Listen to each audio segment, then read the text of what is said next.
Friends, నేను మీ Venkat sir. Welcome to Bhadraka classes. So మన భద్రకా క్లాసెస్ నుండి భారతీయ సమాజ శాస్త్రంను అందించడం జరుగుతుంది. ఈ భారతీయ సమాజ శాస్త్రం అనే సబ్జెక్టు ఏబిపిఎస్ లో గ్రూప్ 2 ప్రిలిమ్స్ లో 30 మార్కులు, టిఎస్పిఎస్ లో గ్రూప్ 2 పేపర్ 2 లో 50 మార్కులు ఉండడం జరిగింది. మరి ఈ సమాజ శాస్త్రం అనేది ఒక స్కోరింగ్ సబ్జెక్ట్. మరి సమాజ శాస్త్రానికి సంబంధించినటువంటి పూర్తి సమాచారాన్ని భద్రకా క్లాసెస్ యాప్ లో లోడ్ చేయడం జరిగింది. కాబట్టి మీరందరూ కూడా ప్లే స్టోర్ పోయి భద్రకా క్లాసెస్ అని టైప్ చేస్తే మీకు సరస్వతి మాత లోగో ఉండేటువంటి యాప్ రావడం జరుగుతుంది. ఇన్స్టాల్ చేసుకోండి, షేర్ చేయండి, లైక్ చేయండి. ఇంకా మీకు ప్రతి టాపిక్ నుండి క్వశ్చన్స్ ఎక్స్ప్లెనేషన్ చేయడం జరుగుతుంది. అంటే ఆప్షన్స్ 4, ఒక క్వశ్చన్ కు 4 ఆప్షన్లు ఉంటే ప్రతి ఆప్షన్ ఎక్స్ప్లెనేషన్ చేయడం జరుగుతుంది. ఇది మీకు పూర్తి విజయానికి సహాయపడుతుంది. కాబట్టి మీకు యూట్యూబ్ లో ఫ్రీగా కనబడుతుంది. మీరు భద్రకా క్లాసెస్ అనే యాప్ మీరు ఇన్స్టాల్ చేసుకుంటే తర్వాత యూట్యూబ్ లో ఫ్రీగా కనబడతా ఉంటుంది. ఓకేనా? Thank you. సో భారతీయ సమాజ శాస్త్రంలో కనుక చూసినట్లయితే మనం భారతీయ సామాజిక నిర్మితి లక్షణాలు అనేటువంటి టాపిక్ మనము డిస్కస్ చేద్దాం.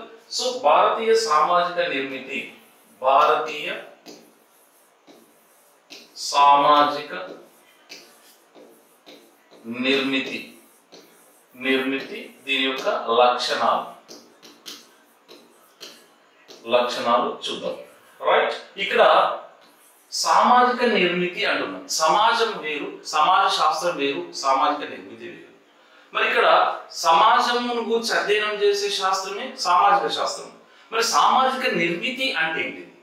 అంటే మన భారతీయ సమాజంలో వివిధ రకాలైనటువంటి ప్రత్యేకమైనటువంటి సామాజిక సంస్థలు కనబడతా ఉంటాయి. ఆ సామాజిక సంస్థలు తర్వాత సామాజిక స్థాయీకరణ రూపము, ఆ తర్వాత సాంస్కృతిక జీవన విధానాలు అనేవి ఉన్నాయి. మరి వీటి యొక్క మొత్తం నిర్మాణాన్ని ఏమని పిలుస్తాము అంటే సామాజిక నిర్మితి అని పిలుస్తూ ఉంటాం. సామాజిక నిర్మితి. అయితే ఇందులో ఒక వర్డ్ మనం చూసినాం. ఏంటిదంటే స్థాయీకరణ. స్ట్రాటిఫికేషన్ అని.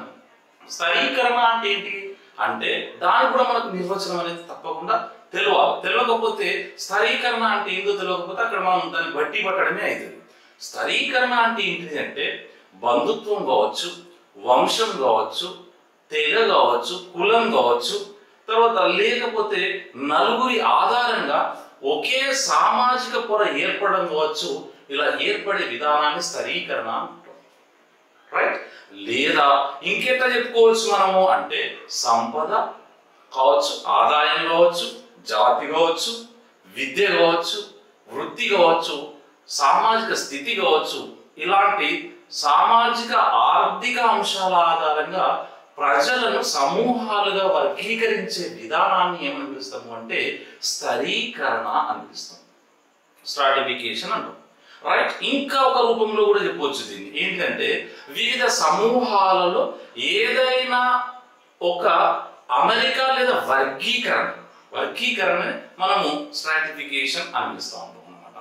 రైట్, మరి ఇక్కడ స్థాయీకరణ అనేది పొరలుగా తరగతులుగా కనబడతా ఉంటుంది. మనకు తరగతులుగా కనబడడం జరుగుతూ ఉంటుంది అన్నమాట. రైట్, మరి ఇక్కడ ఈ భారతదేశాన్ని సందర్శించినటువంటి మెగస్థనీస్ ఈ భారతీయ సమాజానికి కొన్ని ముఖ్యమైనటువంటి వర్గాలు ఉన్నాయి అని చెప్పడం జరిగింది. ఆ వర్గాలు ఏంటివంటే ముఖ్యంగా 7 ఉన్నాయని చెప్పిండు. మరి 7 వర్గాలు ఏంటి? సో 7 వర్గాలు కనుక చూసినట్లయితే 7 వర్గాలు ఏంటివి? మెగస్థనీస్ చెప్పినటువంటి 7 వర్గాలు కనపడతా ఉంటాయి. ఏంటి అవి 7 వర్గాలు అంటే? ఒకటి తత్వవేత్తలు అంటే ఎవరు? పవిత్ర సంస్కారాలు నిర్వహించేటువంటి వ్యక్తులు.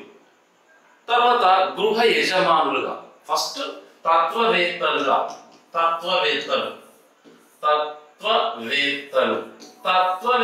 తత్వం అంటాం. తత్వం అంటే ఏంటిది? ఇది ఒక సంస్కృత పదం. తత్వం అంటే అది, త్వం అంటే నేను, అది నేనే ఉన్నదే తత్వం. ఆ తత్వం గురించి వివరించే వాళ్ళు ఎవరు అంటే తత్వవేత్తలు. రైట్, నెక్స్ట్ గృహ యజమానులు. రెండోది గృహ యజమానులుగా చెప్పడం జరిగింది. గృహ యజమానులు 7 వర్గాలు అని చెప్పింది కదా. మెగస్థనీస్ 7 వర్గాలుగా విభజించడం జరిగింది అనుకున్నాం. అందులో తత్వవేత్తలు, గృహ యజమానులు, తర్వాత పశుపాలకులు, పశుపాలకులు, పశువులను కాసేవాళ్ళు పశుపాలకులు. రైట్, ఇక్కడ పశుపాలకులు తర్వాత వేటగానులు కూడా ఇందులోనికి వస్తా ఉంటారు. తర్వాత వ్యాపారస్తులు, నాలుగో వారు ఎవరు అంటే వ్యాపారస్తులు. Okay right. ఇక నెక్స్ట్ చూసినట్లయితే ఐదో వర్గం చూసినట్లయితే యుద్ధం చేసేవారు లేదా సైనికులుగా చెప్పుకుంటాం. యుద్ధం చేసేవారు అని చెప్తా ఉంటాం. రైట్, యుద్ధం చేసేవారు. యుద్ధం చేసే వాళ్ళు ఎవరు అంటే సైనికులే, యుద్ధం చేసేవారు అని చెప్తా ఉంటాం. నెక్స్ట్ సిక్స్త్ వర్గం చూసినట్లయితే తనిఖీదారులుగా చెప్పుకోవడం జరుగుతుంది. ఇక లాస్ట్ వన్ ఏడవ వర్గం కనుక చూసినట్లయితే మంత్రులను ఏడవ వర్గంగా చేర్చడం జరిగింది, మంత్రులు.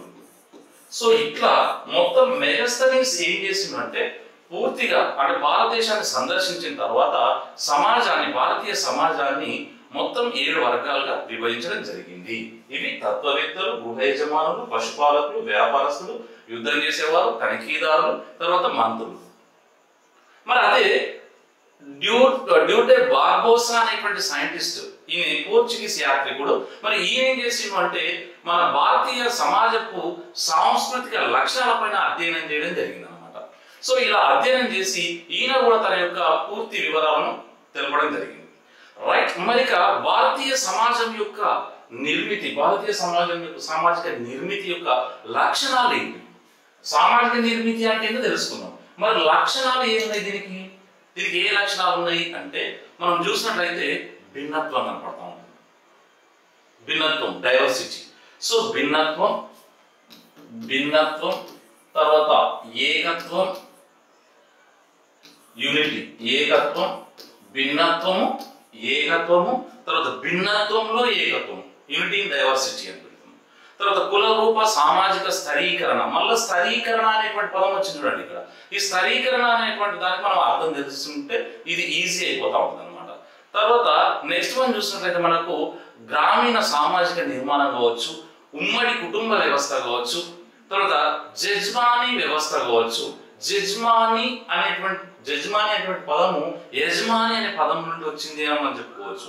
మనము మొత్తం వీడియోలో చేయడం జరిగింది. కాబట్టి ఇక్కడ జజ్మానీ వ్యవస్థ కావచ్చు, తర్వాత గిరిజనులు కావచ్చు, హిందూ సామాజిక నిర్మాణం కావచ్చు, మైనారిటీ వర్గాల ప్రత్యేక సామాజిక వ్యవస్థీకరణ కావచ్చు, పితృస్వామ్య సమాజం, ఇవన్నీ కూడా దేని యొక్క లక్షణాలు మనం చెప్పుకుంటాం, సామాజిక నిర్మితి లక్షణాలు మనం చెప్పుకోవడం జరుగుతుంది. సో ఇందులో ఒక్కొక్క దాని గురించి మనం డిస్కస్ చేయడం జరుగుతుంది అన్నమాట. సో భిన్నత్వం, డైవర్సిటీ అనిపిస్తుంది. అసలు భిన్నత్వం అంటే ఏంటి? భిన్నత్వం అంటే మనకు సమాజంలో మనకు నివసిస్తున్నటువంటి అనేక మంది సమూహాలు కనపడతా ఉంటారు. వారి మధ్య కనిపించేటువంటి వారి జీవన రీతిలో ఉమ్మడిగా గోచరించేటువంటి భేదాలని ఏమని పిలుస్తాము అంటే మనము భిన్నత్వం అని పిలుస్తాం. అంటే ఈ భిన్నత్వం అనేది వ్యక్తుల మధ్య ఉండదు, అంటే వివిధ సమూహాల మధ్య కనపడతా ఉంటుంది. కాబట్టి సమాజంలో నివసిస్తున్నటువంటి వివిధ సమూహాల మధ్య కనిపించే వారి యొక్క జీవన రీతిలో ఉమ్మడిగా గోచరించేటువంటి భేదాలని మనం ఏమని పిలుస్తాము అంటే భిన్నత్వం అని పిలుస్తూ ఉంటాం అనమాట. రైట్, మరి ఇక్కడ భిన్నత్వం కనుక చూసినట్లయితే ఈ భిన్నత్వం అనేది ఇంకొక రకంగా కూడా చెప్పుకుంటా ఉంటాం. అంటే ఒక ప్రాంతంలో ఉండేటువంటి వివిధ రూపాలలో జీవన విధానాలు ఉంటే ఆ దృగ్విషయాన్ని మనం ఏమని పిలుస్తాము అంటే భిన్నత్వం అంటాం. ఒక ప్రాంతంలో వివిధ రూపాలు కనపడతా ఉంటాయి. ఏ రూపాలు? జీవన విధానాలు. దాన్ని ఏమని పిలుస్తాము అంటే మనం భిన్నత్వం అని పిలవడం జరుగుతుంది అనమాట. మరి ఇక్కడ ఈ భిన్నత్వం కనుక చూసినట్లయితే భిన్నత్వానికి ప్రధాన కారణంగా మనకు కొన్ని వైవిధ్యాలు కనపడతా ఉంటాయి.